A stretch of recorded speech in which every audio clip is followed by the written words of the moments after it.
अस्सलाम वालेकुम जी, क्या हाल चाल है आप सबके। उम्मीद करती हूँ सब ठीक ठाक होंगे।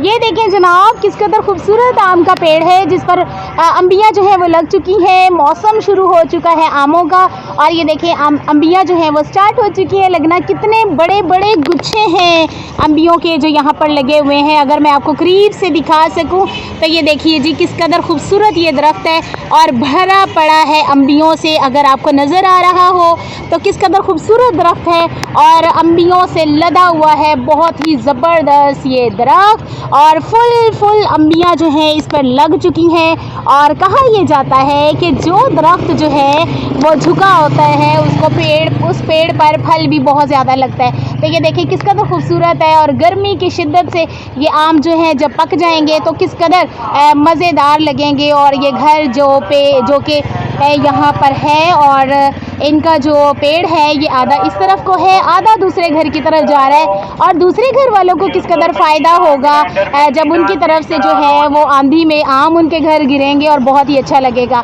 और इस साथ वाले घर की एक बच्ची महानूर जो है वो मेरी स्टूडेंट है और उसने पिछले साल भी मुझे अंबियाँ दी थी और अब भी उसने मुझसे वादा किया है कि मिस मैं आपको ज़रूर दूँगी अंबियाँ।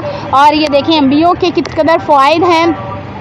कच्चे आम भी जो हैं वो बहुत ज़बरदस्त होते हैं और खाए जाते हैं। और इसके अलावा जो है एक आम जो ये किया जाता है कि चटनी, मुरब्बे और अचार बनाया जाता है। तो ये खूबसूरत सा दरख्त इस घर का और जो कि लदा हुआ है आम के फल से। और ये देखिए किस कदर खूबसूरत अंबियाँ जो है इसके ऊपर लग चुकी हैं। और इसी तरह से अल्लाह ताला जो है वो सारे दरख्तों पर इसी तरह से फल लगाए और अपने मौसमी फलों से हम जो है वो लुत्फ़ उठाएं और इन्जॉय करें और इससे कुछ ना कुछ ज़रूर बनाएं। तो मुझे भी बहुत पसंद है, मैं भी ज़रूर बनाती हूँ कुछ ना कुछ और ट्राई करती हूँ। तो आप लोगों को भी जब मौका मिले तो आप भी ज़रूर जो है वो कुछ ना कुछ बनाया करें और इन्जॉय किया करें। ये देखें जनाब, इस तरफ से जो है ये भी दरख्त भरा पड़ा है और यहाँ जो है वो भरी पड़ी हैं अंबियाँ और गुच्छों के गुच्छे जो हैं वो लग चुके हैं और बहुत ही खूबसूरत ये दरख्त है।